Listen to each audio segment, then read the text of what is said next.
আমাদের এই হাতে হাত, এটাই সম্পর্কের এক অটুট বন্ধন। আগুনের পাশ থেকে আমাদের অনন্ত পথ হেঁটে যাওয়া, একে অপরের দেওয়া প্রতিশ্রুতিগুলো সারা জীবন পালন করা, গোটা জীবন একে অপরের সঙ্গী হয়ে থাকা, একে অপরের জন্য বেঁচে থাকা, এটাই তো আমরা চেয়েছিলাম। এসো আমার কাছে, আমরা আজ একসঙ্গে বলি, যদিদৎ হৃদয়ং তব তদস্তু হৃদয়ং মম, যদিদং হৃদয়ং মম তদস্তু হৃদয়ং তব। এই কথাগুলোর অর্থ জানো?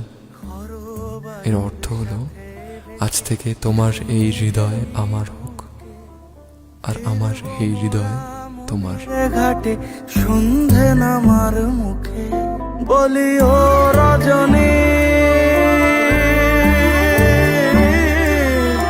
বলি ও রজনী, তোর হাতে যে পিয়া রাখি খানি।